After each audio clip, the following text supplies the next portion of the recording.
Dr.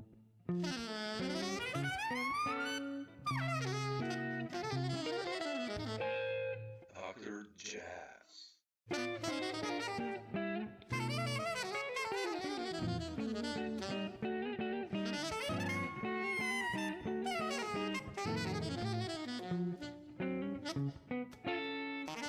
Thanks for having me. Dr. Jazz. The first records I bought by you were with the Monder stuff, like North, I think it was the first one. Then I followed you Yep, since then. that was the first one. That's a long time ago, so we'll go there, I hope. 2004. Yep. Yeah, exactly. But I want to start with really some the new one, which I saw is coming out on your Facebook page. Vintage is called, right? And Yep, that's right. can you tell me more about it? I mean, it's like Kenny Barron. He's, Kenny Barron and the band, Yep. Johnathan, you played with Johnathan for a long time and Joe as well. But what's the story behind the new record and what did you write new music and? So, yeah, that's a record called Vintage. It's going to come out on Sunnyside Records in September of this year, 2023. I have been a long-time fan of Kenny's playing. Heard him when I was a kid, playing with Stan Getz in Paris. Ooh. I would have been 16 or 17 years old at the time. And I met him a few years ago, and I went to his house and I played duet with him. And, it felt great. So I kind of got the idea of doing this record because of that meeting. So I wrote some music and we also played some standards. Joe was a natural fit because we play together a lot and he's been a part of many of my projects and different things over the years. And Johnathan was a natural choice too because he is in Kenny's trio and Kenny's quintet, so he plays with him a lot, and I heard them play together a lot. And I've also played with Johnathan quite a bit the last few years, so I figured it'd be a good rhythm section to put together for this record. And so we did it all in one room, just one day, kind of old school, one rehearsal, and then just play the tunes. And I'm working on mastering the record right now. It's a record that's done all to analog tape. So I'm going to press vinyl from the tape, which sounds great. So there's a sonic aspect to it that's interesting to me because it's going to be very kind of old school thing, and I've done that for my last record too. I'm really happy with the music, and it was a dream come true to play with Kenny. Particularly, we did 3 songs duets, just the 2 of us. And so those are on the record. It's going to be 4 songs with the quartet and 3 songs with just Kenny and myself. Oh wow, man, that's beautiful. Fantastic. Did you do gigs with this quartet also previously or no? We did not. We did not. We just rehearsed and did the record. I'm hoping to do something in New York when the record comes out with Kenny. And I'm going to take a different version of this band to Europe in October. And it's going to be Joe, Johnathan, and Danny Grissett subbing for Kenny. So we're doing this still first couple of weeks of October, between September 30th and October 15th. We're going to be in Europe. I already have some gigs, but I'm trying to fill some stuff up. So if anybody out there wants to book us, let me know. Yeah, definitely. Oh man, you should drop me a line after this where you guys are playing. Maybe I can help you set up some, I can send you some contacts if it works. So. Oh yeah, it'd be great. For Austria, maybe Slovenia. So. Okay. But besides this new record, you've been also playing a lot with Al Foster. I saw that. It's there's also something brewing up there, or playing with all these legends. Yeah, actually there is, and we've been playing trio with Joe Martin and Al, and that's been a long time in the making because I've known Al for 10, 12 years now, not very well, but been sitting in on his gigs, learning his music. I came close to playing in his band a couple of times and then didn't happen. And I've been trying to get him on a gig for a long time. And 2 years ago, it finally happened. And we actually just played a couple of days ago in New Yeah, I York. saw that. Yeah. And that was the third gig we did together, was this trio. And we actually also recorded an album over the summer, and that one is going to come out later. It'll probably be out early 2024. Oh, wow. But that's already recorded also to analog tape, and I'm also working on putting that one out. So yeah, there is something going on there, and it'll exist next year. Wow, okay, super busy then. Fantastic. Like Yeah, I'm records lucky. with, I mean, with Al and Kenny. That's amazing, man. That's fantastic. yeah, for sure. I mean, it was, great to be able to work with both those guys, and I wasn't planning on doing them sort of back to back, but the one with Kenny was actually recorded in 2021 during the pandemic. It just took a long time to make happen, because it was recorded to analog tape. It needed to be mixed to analog tape. All that takes a lot of time, so it's just kind of getting done now. And then after the second gig with Al, I was like, wow, this is so good, I really need to record. And I asked him to do it, and he said yes. And I didn't want to wait too long, because you never know what can happen. And I figured, okay, we just played, it feels good, let's just try to document this. Yeah, fantastic. You mentioned you saw Kenny when you were 16, right? In Paris. Something like that. Yep. Like, yep. Who were your main, you come from France, I mean, from Europe, and who were the first people you saw actually live and that got you excited for jazz, I guess, like in late 80s, I would say, right? Or yeah, those moments? Yeah, those are like hugely important moments, and I could tell you exactly, because I remember very well. The first like real big American jazz artist who I saw was Stan Getz at the New Morning, and it actually wasn't with Kenny. I saw him with Kenny the year after, or a couple of years later. But there was a double bill at the New Morning in Paris, and it was Stan Getz Quartet with Lou Donaldson Quartet opening. And so that was my first kind of big jazz concert. Then after that, it was a bunch of stuff at New Morning, but the second one was Art Blakey and the Jazz Messengers. Oh, really? Wow. The third one was Tony Williams. And then shortly after that, I saw Sonny Rollins, who I would go on to see, many times. And I saw Dizzy a couple of times, also around that time. And I saw Miles a couple of times.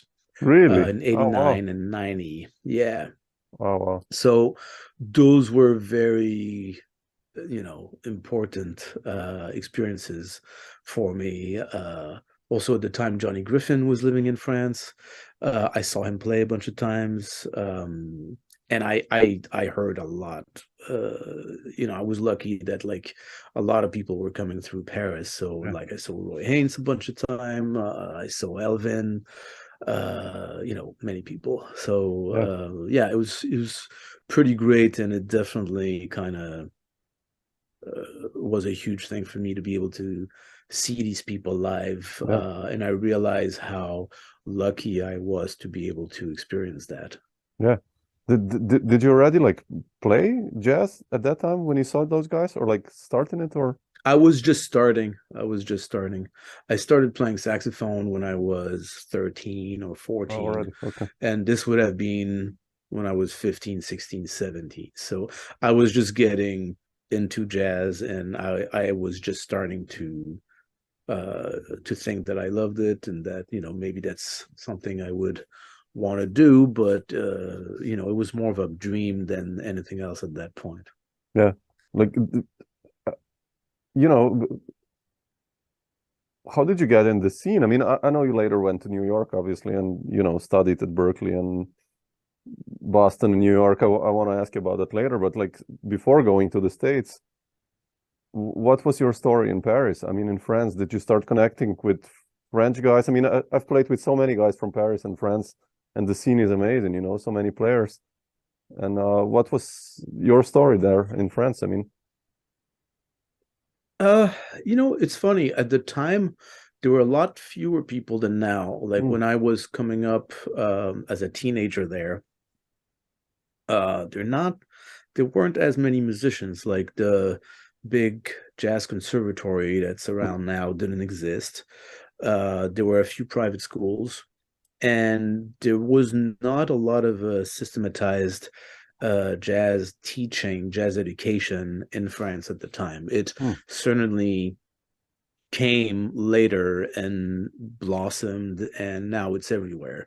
Like every local conservatory has a jazz class, et cetera, et cetera. But at the time, it wasn't like that. So I studied saxophone with my local conservatory guy who was a classical teacher, and I studied with him for 2 years. And then I got into a high school orchestra. It was a great music teacher there who was very seminal for me. Her name is Annick Chartreux, and there's a bunch of people who had her as a student, as a teacher rather, who became professional musicians in different genres like pop artists or classical music or jazz or film scoring. There's a lot of people who had her as a teacher and went on to have a career in music. So that was a meeting that was very important for me. The other meeting was I was very lucky to meet with a French tenor player by the name of Philippe Chagne, and he became my teacher. And I just studied with him privately for a few years. And I studied with other guys too, but like that was really important because he had himself studied with like Dave Liebman, and he had done workshops where like the whole band Quest, Liebman, Richie Byrock, Billy Hart, Ron McClure were the teachers. So he knew about transcribing. He had gotten a lot of good information from these guys. And he was passing it on to his students, So he was a very good teacher. So I got lucky there because even though I didn't go to a jazz school in Paris or even a conservatory after 2 years, I had a very good teacher, and who got me into like listening to a lot of good stuff and transcribing and working on a lot of things that were important for me. So yeah, how did you then decide to go to Berkeley? I mean, how did that happen? Did he recommend that you do it, or like did you base? He did, but he hadn't been to a jazz school in the US himself, but he thought it was a good thing. But also that first teacher had students who were older than I who had gone to Berkeley, and she recommended it. And so what ended up happening is I did a 5-week program, which was a summer thing. That would have been the summer of 91, I think. I went with my brother, and I kind of collected enough money by like busking on the streets of Paris with like a bass player and a drummer to kind of make my way to Berkeley for a 5-week program. So I spent 5 weeks there in the summer. Then I went to New York for the first time. And then they were holding auditions for scholarships. And I got a scholarship at the end of the 5-week program. And so that helped me go back, which I only did 2 years later. But then it was for the whole year, and I spent 2 years at Berkeley, 93 to 95, and then I moved to New York September 95. Oh, already? Okay. So you didn't go back to France? Okay. Oh. I did not. I went straight to New York from Berkeley, and I didn't think I was going to stay that long, to be honest. I thought I'd just stay for a year or two, and here I am, almost 30 years later. Yeah, exactly. So, yeah. How was like Berkeley, like, first of all, for you? I mean, coming all these amazing teachers there for saxophone, especially, I think, at that time. Yeah, it was great. I mean, I had George Garzone, I had Joe Viola, who was, a legend in saxophone teaching. I had Billy Pierce, who was very important to me also, and who I had seen play with in two of these early concerts that I mentioned earlier, because With he was in Art, Art right? Blakey's band, and he was with Tony also.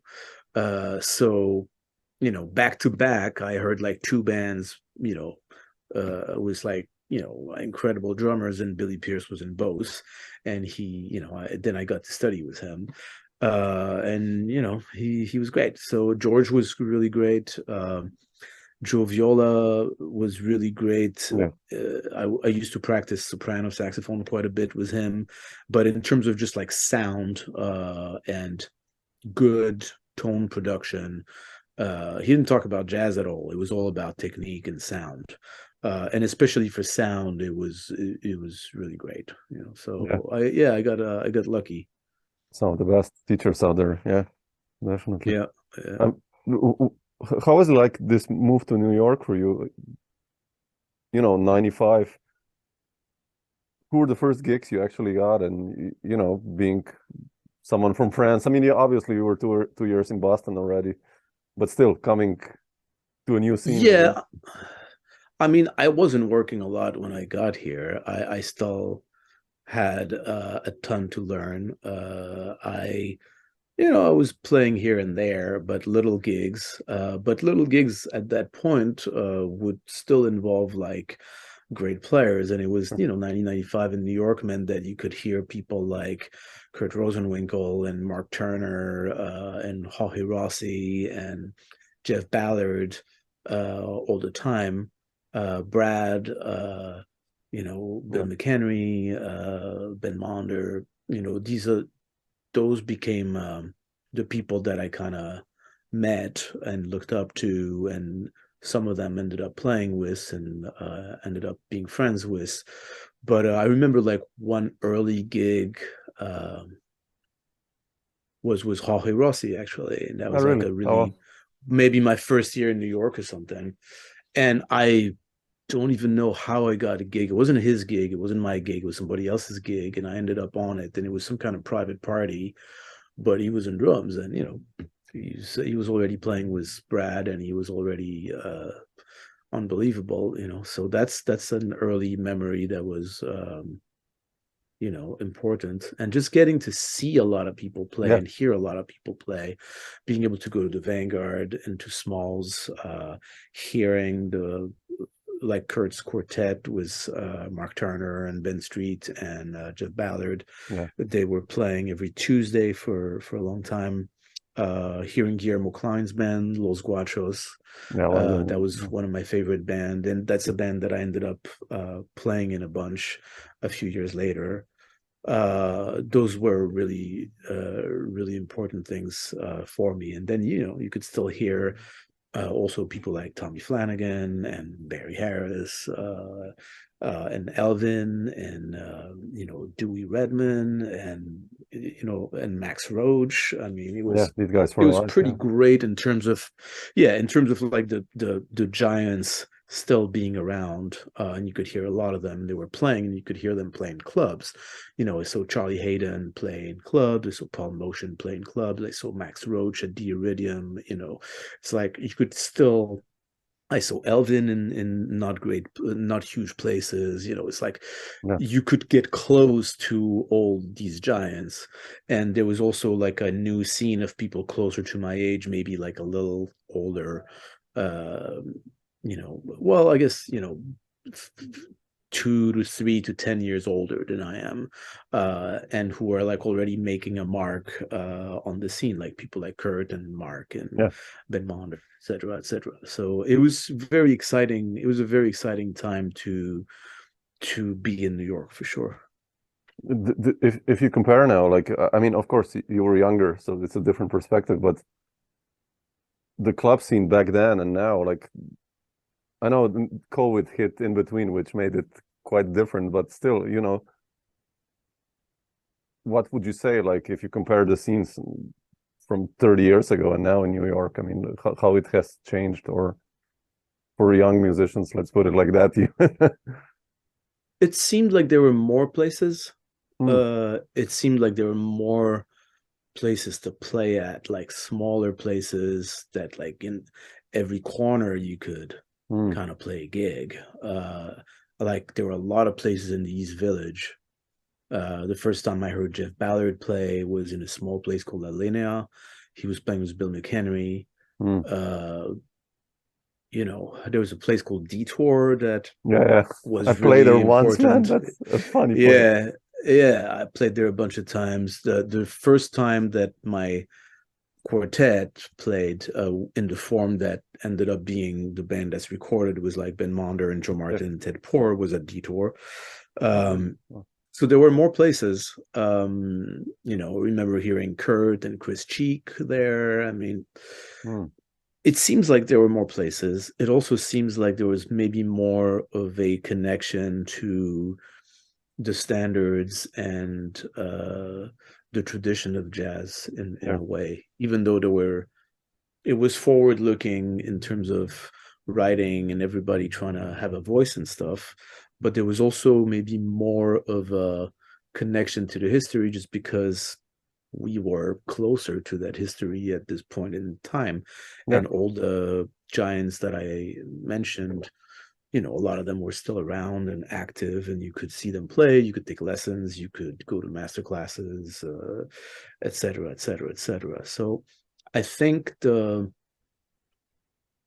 maybe stylistically things felt a little tighter in a good sense, like in a sense that like there was maybe more of a sense of lineage, and maybe the influence of jazz school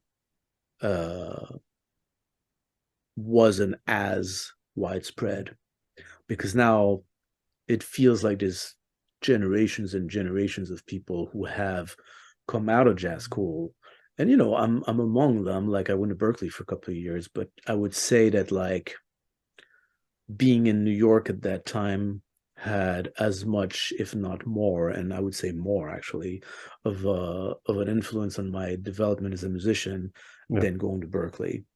Berkeley was great to get information. I practiced a lot. I met people who I play with to this day. You know, some of my best friends, like, you know, Pete Randy, Matt Penman, Greg Tuohey. Like those are all people I met at Berkeley. But I think most of my development happened those first years in New York, or one thing led to another. And certainly I think the influence of jazz school didn't seem as prevalent. And now it's really kind of different. Like this, it's like everybody can play to a point, and like everybody's got information, and like jazz schools are like churning out people every year, and it seems like the technical proficiency in a way is you know, higher and higher, and at the same time there's maybe less of a direct connection to a certain sense of lineage and a certain sense of oral tradition and learning from the records, etc., etc., etc. So I don't know, it felt maybe it's just because I'm getting older, you know, I don't know, but like you'd have to ask like a younger musician how they feel about it. But it certainly seemed like it was a great, you know, time to be in New York. And I do feel that the scene has changed, you know, quite a bit. There's fewer giants, you know, like, and even the scene feels more spread out, even though there's still a lot of people in New York.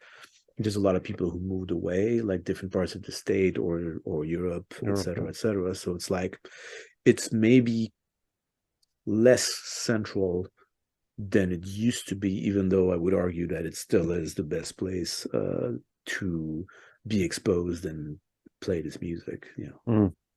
Yeah, no, it makes sense what you're saying. Yeah, especially like so many guys still of your generation had the chance to play with the giants. You know, like for years going on tours, like, you know, horn players be with Art Blakey or with Elvin for 3, 4 years, 5 years, whatever, on tours. I mean, that was I mean, there's people like, you know, so I played with Al Foster a couple of days ago, and Ravi Coltrane came to the gig, and he was talking about playing with Elvin, and he was talking about playing some of his own gigs with Al Foster in the 90s. And like, you know, like I remember hearing Greg Tardy was Elvin. I remember seeing a bunch of horn players was Betty Carter, like there were like, and rhythm section players too. Drummers, And, yeah. and so it was kind of like, I didn't really do that. Like the people that I got to play with, that happened later. Like I got to play with Paul Motian for a week at the Vanguard,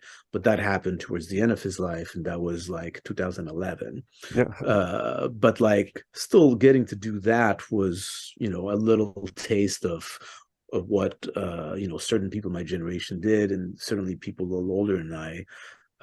Some of them did too, and I think that's a huge part of learning this music. It's like there are things you can't really learn unless you play with certain people, and getting to hear them live is a huge thing. Hearing the records is a huge thing, but being in a room, listening to their sound and their feel is huge. Yeah. And being able to be on a bandstand with them is priceless, So definitely that's something that just because these people are disappearing is harder to do now. Yeah.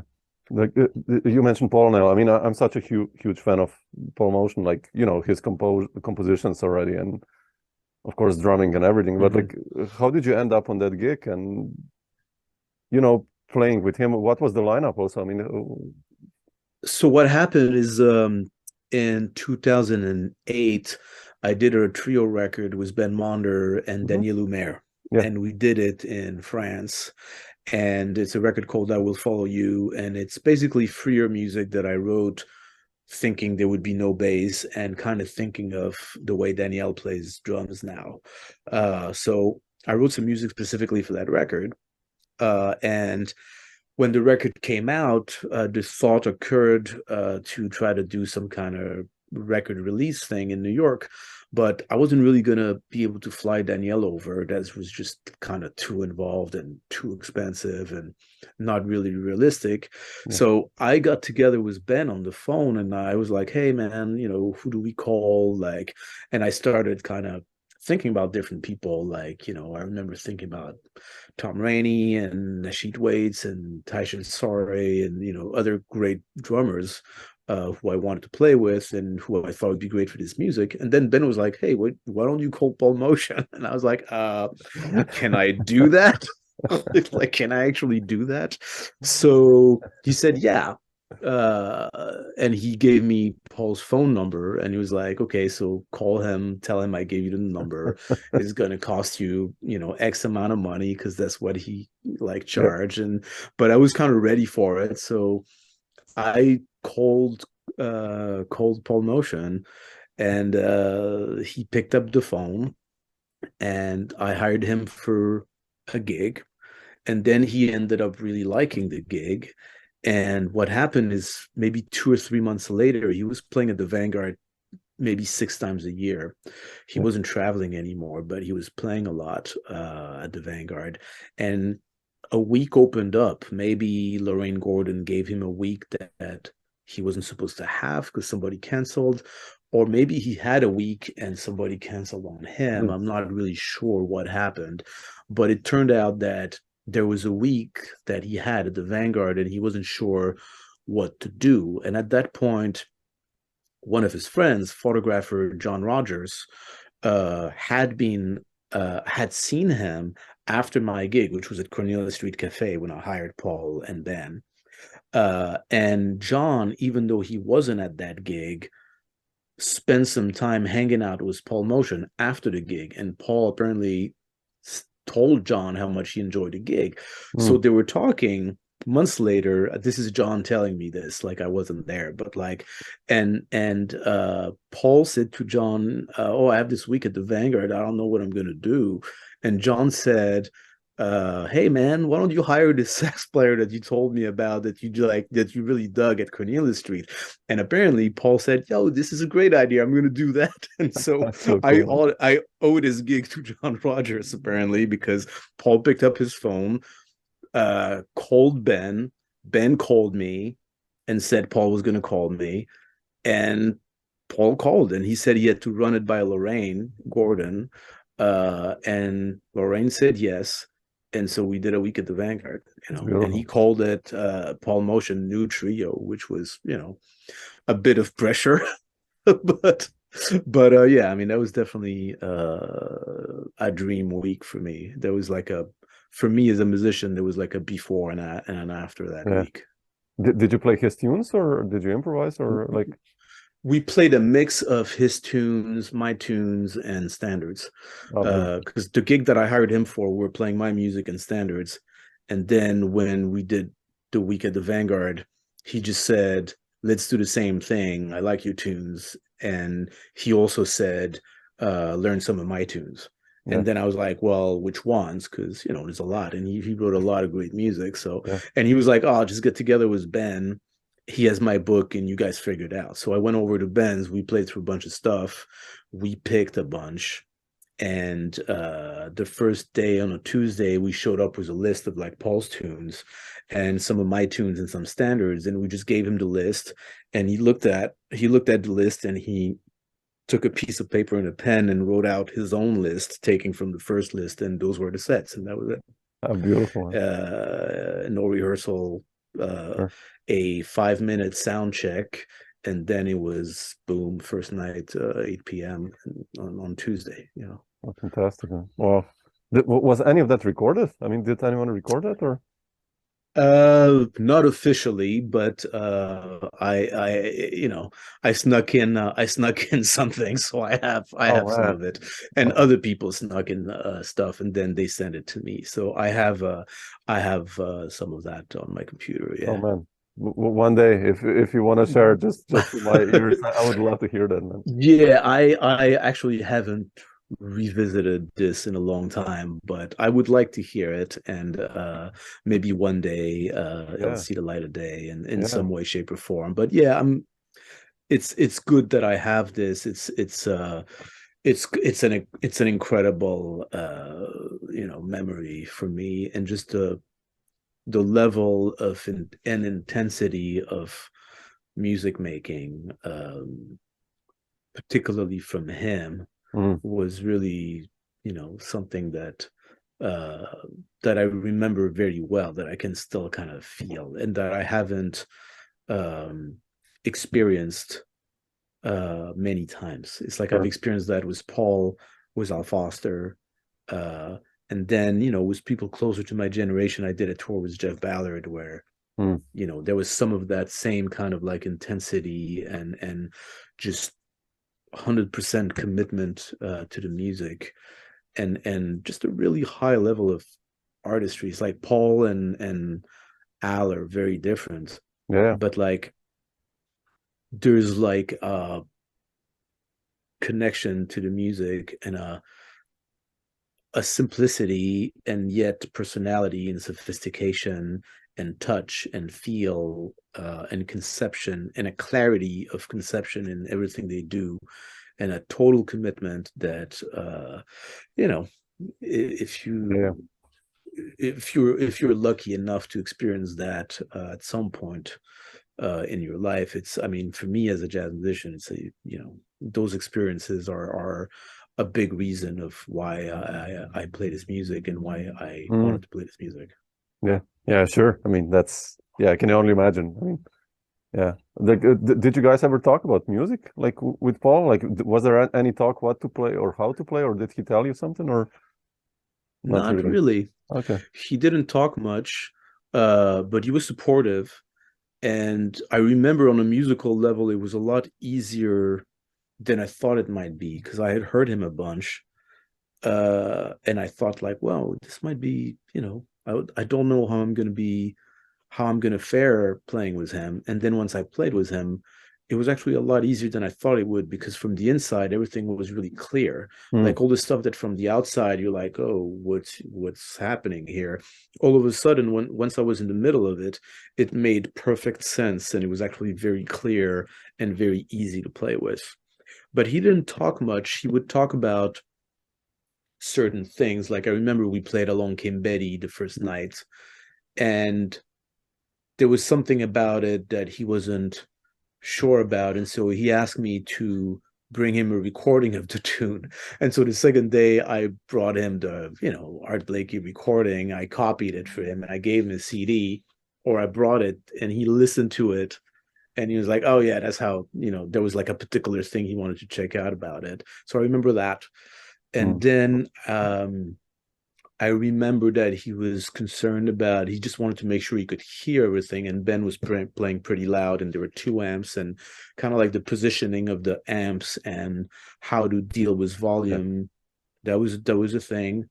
But other than that, he didn't tell me like, oh, I want you to do this or I want you to do that. Oh, yeah. He actually didn't say anything, which I took as a good thing, because I knew from other people that he could be, I had heard from other people that he could be kind of, difficult, and I didn't see that side of him at all. He was super nice to me. It was all like playing, and it was all beautiful, and he didn't vibe me, and he was super nice and super chill, and we talked about different things. Towards the end of the week, I did ask him some questions about back in the day, and he was cool, and like he entertained me. I mean, he was like, I really had a good experience with him all around, but I also prepared a lot. So I came into that gig having memorized all the tunes that we're going to play. Like, I knew all his tunes that were on that list. So I think he appreciated that, because the first night I had a music stand, and I, complete rookie move on my part, but I left all the music in the dressing room or the kitchen at the Vanguard. And so I crossed over to the stage, and I realized once I'm on stage, fuck, I forgot my music. But at that point, I worked on it and I memorized it. So I had to make the split-second decision of, do I go back to the kitchen in full view of the whole Vanguard after the lights have been down on day one, or do I just say fuck it and just like play the set? And I decided in a split second to play the set and not have the music. And it turned out to be a great decision, because then it showed me that I could do it. And from then on, there was no looking at the music at all, which was better, because it was my goal. I don't want to be reading music at the Vanguard. I wanted to know those tunes, and I wanted to be able to hear as well as I could and react as well as I could. And I didn't want to be reading anything. I'm also not the best reader. So it's like, I didn't want to like have to look at the page in any way. But at the same time, I was nervous, because I'm like, fuck, I'm at the Vanguard with Paul Motian. So, but I'm glad that happened. I didn't plan it. It just kind of happened this way. But that freed me for the rest of the week, and I think Paul was sensitive to that. I think he picked up, because, he would have to have known that I learned his music. And even though he didn't say anything, I think he appreciated it. So I think he, realized that I was trying to, be the best I could be, and I had checked the shit out, and so he was cool. But also, he sounded so good that he made me play better, and he made me sound great, because just the way he played, like, he just elevated the whole proceedings. Like, it actually was easy to play with him, which I wouldn't necessarily have thought from listening to him playing with other people. I wanted to ask you also, we mentioned Ben so many times already, Monder, and you guys seem to have an amazing connection, like North and Pogo and The Turn and all these records you guys made. Like, how did you hook up with Ben, actually, and how does your story with him begin? And so what happened is, I think I hooked up with Ben in Pablo Ablanedo's band. He's a composer from Argentina. On Fresh Sound. So I think we made 2 on Fresh Sound, and then we made another one more recently on Nouvelle Records, maybe 3 years ago. And I think that's how I met Ben. I had certainly heard him play and knew who he was, but I think I met him in that band. And then I just asked him if he wanted to play some gigs, and he said yes. And as soon as we started playing, I realized that's who I wanted to, have a band with. And also I started writing music and making more of a concerted effort to really write some music. Yeah. I knew I wanted the band with guitar because back in the day, coming out of Berkeley, my first years in New York, there was a band called Flipside, which was with Greg Tuohey guitar, Matt Penman on bass, and Darren Beckett on drums. And we made one record, and we toured a few times. And there were talks of doing another record, but then we didn't do it. And everybody kind of went into their own direction. And I started thinking about having my own band and writing music. And I played with different people. Like, for a while I played with Mike Moreno. I played with Mark Ferber and Gary Wong, and we did a demo, I think. And then I started playing with Ben, and I realized I really wanted to play with Ben, and played with different rhythm sections, like, different drummers, different bass players. And one night stumbled upon the combination of Joe Martin and Ted Poor. I had wanted to play with Joe for a long time, but he was playing with Jane Monheit. And that was like a gig that, was, paying well, and they were working a lot. And he had just quit that gig. So he had some time, because I had asked him to play some gigs before, but he could never do it. And all of a sudden he quit the gig that he was working with a lot. And so he had more time. And then I had a different drummer booked for that gig at Detour, but the drummer canceled on me. And Ben recommended Ted Poor. Oh yeah, they were playing. I called Ted. Yeah, they were playing already together a lot. And Ted was I think still going to Rochester or something, or living there. And I remember calling him, and he stayed in New York extra to do the gig. And as soon as we played the gig, I knew, I was like, okay, that's the band. That's these guys. No disrespect to anybody else that I played with. Like, they were great too, but like that particular combination of people, for whatever reason, really clicked. And I already had some music written with Ben in mind. And I wrote more music with these three guys in mind, with like this quartet in mind. And that became the album North, which was my first record under my name, I guess, whenever that was, 2004, I think.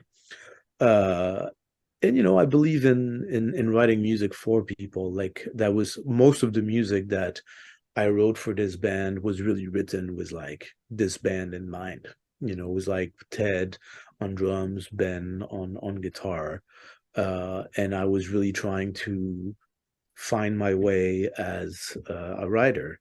Because, it's like I played a lot of standards, but when I started writing music, I realized that as much as I like playing standards, especially at that time, maybe now a little less so, but at that time, the music I was writing didn't sound like that at all. It had more like a rockish pop influence to it. And so I embraced that. And I was like, okay, even though I love, like, Dexter Gordon and Stan Getz and Joe Henderson and Sonny Rollins, the music I write doesn't sound like that. And I'm going to embrace that and be okay with that, and try to make that duality work for me, and try to reconcile those two sides of my playing, which I think took me a really long time to be able to do, but I think I'm better at it now than I used to be. But certainly, like, the writing was an important part of it, and having a band of particular people I really connected with and wanted to play with, like, that helped a lot, because it also helped focus the direction of the writing, I think. Yeah. No, I love those tunes. Like, what are Sick Leo, an Indian song, and all this. Oh yeah, Nord, the first one. It's beautiful melodies. When you mentioned melodies, I mean, it has this. Ted plays this. Yeah, you said, like, this kind of different, almost rockish vibe he has. And Ben, of course, like, but the melodies are really these beautiful melodies always. And I wanted to ask you, how do you write music? You mentioned composing, and what's your process there usually, like, even with the new one with Kenny, or?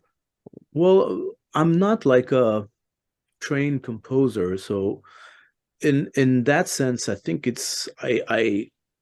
I'm embracing my lack of like compositional skills. Like, so I just start with a melody and I sing something, or I do it at the piano, and then I try to figure out where it wants to go. But like, because I'm not like a trained composer, like, or arranger really, even though I took some classes at Berkeley, when Herb Pomeroy was there, like, I don't really have like devices or things that I use to compose. It's really more melody driven, and then I try to hear what the melody wants under it, and I try to hear where it wants to go. So it's a lot of just like trial and error, and it's more of like an experimental kind of just me singing and trying to figure out what the tune needs to feel good. And I like that because I think it kind of gives my tunes a certain melodic sense. And it kind of gives them a certain personality, because I'm not aiming for anything in particular. I just try to hear something, and then whatever it is and whatever it wants to be, I just try to let it happen. And then if it usually ends up being different than what I could have planned anyway. And by the time we start playing it with people, sometimes it changes. And especially at that time, like, some of the tunes we would rehearse, and then I was like, okay, this works, but that doesn't work. This section needs to be rewritten. Maybe this section needs to be omitted entirely. Maybe there needs to be another section. Maybe this chord is right. Maybe this chord is wrong. A couple of times Ben was like, maybe, how about this chord? How about that chord? So it was, especially at that time, it was very much a process of like figuring out what works, keeping an open mind, and trying to get to something that feels complete and feels good, and not really prejudging what it is. And I still try to write like that. So I sometimes I write just it was pen and paper. Like that record was Daniel Humair and Ben Monder. That's all pen and paper, and that's all me trying to imagine melodies. And also like because because also those were like kind of like atonal melodies, and Ben would just play whatever he wants, and there were not a lot of harmony to it. That's the way I wrote that particular record. Most of the other stuff is me singing a melody, trying to figure out at the piano what it is, and then trying to figure out chords underneath. So it's a pretty kind of simple, almost like singer-songwritery, but in the jazz realm kind of way. And that's all I know how to do. Yeah. I mean, it's all about the melody in the sense. If you play a jazz standard, it's the melody. I mean, I like that. Yeah, and I like having, I aim for strong melodies. I definitely don't aim for complication. Like, I don't try to write anything particularly complicated. Like, I mean, I have some odd meter tunes and stuff like that, but by today's standard, nothing really intricate or anything, I don't try to I just try to, also I want to have some stuff that we can play on. So I want to have some stuff that, even though it might not sound like a standard, I want to have some stuff that we can all have fun with, that we don't need to like rehearse 10 times to even be able to play the melody, that have harmony that's understandable enough. Like, it might be specific and it might be intricate, but at least it's like understandable and focused and not super obscure. And we can all like, it's I want songs that feel like songs and have real melodies, but I also want songs that we can play on and have fun on, that can be like vehicles for good group improvisation and creativity, because I want to be coming up with some stuff that hopefully I haven't come up with before, and I want to be playing music with people, and I want them to surprise me. I want to be surprised by them. I want to ideally surprise myself, and I want all of us to be able to play in a way where the sum of what we do, where what we do is greater than the sum of all parts, where we come up with like things that we would not have otherwise come up with, Yeah, makes sense. So I think you got to have music that's appropriate for that. And I think that's one of the great things about playing this music is that, that's what we do on standards, Yeah. And and to me, like when I think about even something as sophisticated and specific as like, Kurt's music, it still has that aspect to it, like super strong melody, very sophisticated and beautiful harmony, but it's still something that like, is going to take you some work to understand the specificity and intricacies of the harmony, but like it's still something that you can play on, that like it's got forms and like and it's singable and it's and you can still like play on it, and like not that it's like I don't want to necessarily write music that sounds like his music does, and I'm not capable of it anyway, but like I still like having something that can be used as a vehicle for improvisation. No, I know what you mean. I was teaching one student yesterday, the tune Jivago. Yeah. It's like it's so singable, but then you check out what's happening. You're like, oh man, shit, it's not so easy, No, for sure not. But it's the melody. It's like it's there. So it's like I don't necessarily connect with the whole I'm a jazz composer kind of thing where I'm going to write super complicated, arranged, like, and here you have to play this scale, and like I don't like having. I don't know how to say that. I don't necessarily want to feel constrained by too many indications in the music. It's like I feel the melodic statement and the harmonic statement, like and the rhythmic statement, like the tune should be clear enough that you kind of know what to do and you can bring your personality to it. And sometimes, like I respect whatever people want to do, but like this particularly now, I feel there's like music that's like more complex and it's more like the writing for the writing, for the complexity, and I'm less drawn to that. And and then there's people who straddle the line and are amazing, like somebody like Guillermo Klein is very sophisticated, it's super intricate writing, but at the same time every part sounds good. There's still a big space for improvisation, there's still a big space for personal expression, and I think that's pretty amazing, but even Ben's music, he's one of a kind. Ben's music too, it's like the most complicated stuff there is, but yet still it's when Theo sings the melody, it's like it's a melody, even though underneath it's like 11 and 13 and 7 and 4 and whatever, and like, but it's the melody still there, so I like that too. It's all about the melody. Otherwise, Jerome, I wanted to ask you, just like I saw you're curating the series for Barboyeux now for a couple of years, and how did this happen? And when you're put in a role of a curator, how do you approach these things? I mean, well, that was really happenstance. Like a friend of mine, Jeremy Stratton, who's a bass player, we played for years at a bar that his father owned with 3 other people called Grassroots in the city. And we played there maybe 10, 12 years every Sunday. And that place ended up closing, and Jeremy ended up opening a new place called Barboyeux in Brooklyn. And in the beginning, there was no music. Then they started having music on Wednesdays, and at first I wasn't involved. But I forget exactly how, but like it wasn't really taken off, and I think whoever, the person curating it was getting tired of it. So at some point I basically volunteered and told Jeremy, like, hey man, if you want, I'll have a crack at it. And it's like, I don't know how good I can do this, and I don't know how it's gonna work, but like I can give it a shot. There's like so I did, and it ended up kind of taking off.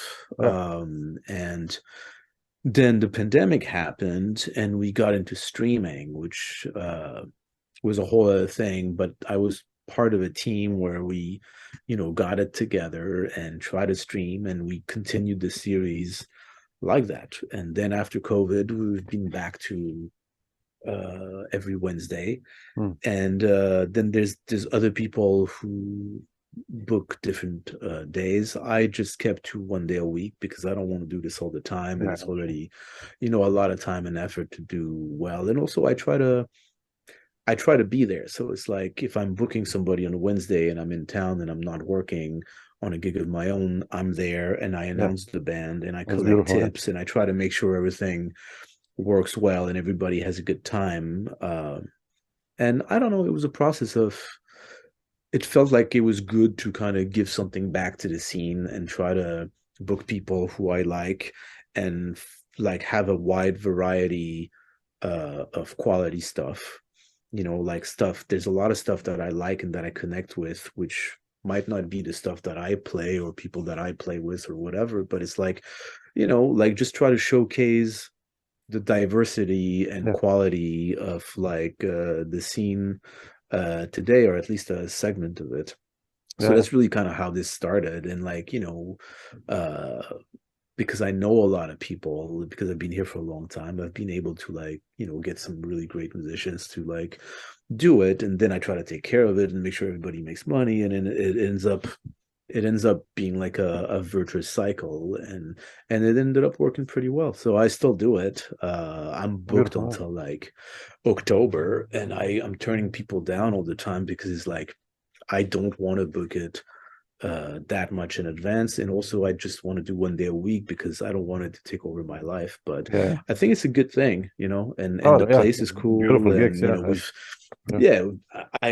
we've been able to have like Billy Hart played there a few times, and we've had like Ben Monder, and like I played with Al Foster, Mark Turner and Bill Stewart, and like like a lot of, and also Tim Byrne, and like and Sullivan Fortner, and like, so I'm trying to keep it like open with like really different things, and we'll see where it goes. I don't know what's going to happen, but it's been interesting being on the other side of things too, because I'm usually the guy who's like asking for gigs, and I'm doing that now. I'm emailing people in Europe and I'm like, hey, book my band with I'm putting out this record, but book my band with Danny Grissett and Johnathan and Joe. And it's like, so now I'm on the other side of this. It feels a little funny, and now I understand a little bit more the predicament of people who book clubs and festivals and whatever, and the incredible amount of solicitations that they get from everybody. So it's been a learning experience for me. So but it's beautiful. I mean, you're co-shaping also the musical landscape in this other way. I think it's nice, after almost 30 years in New York, that's nice. Yeah, it's been cool. And like, it's nice to be able to feature some of my heroes, like when you're able to like have, Jeff Tain Watts and like Billy Hart in there, and you also can like, like try to get younger people that you really like and that are maybe not really well known, and try to give them a shot, so it's a balance, because also like the bar has to make money and like it has to work for everybody. So it's like I have to kind of find a balance between making sure stuff is profitable, or profitable enough that everybody can get paid, showcase some of the greats, if they're willing to do it, and also give a shot to like younger musicians. And then there's no shortage of great young musicians, and everybody needs a place to play. So it's like, I think in the grand scheme of things, it's good to have one more place, and I do the best I can. Sure. No, I just follow, on when you post the gigs, the monthly gigs. I'm like, man, I wish I was there always. Like, I see the gigs, I'm like, damn, but beautiful job. So thank you, man. I'll give you the reminder of Saturday now. So thanks so much for taking the time, and I'm so much looking forward to the new records. Really, my pleasure. Thanks for having me.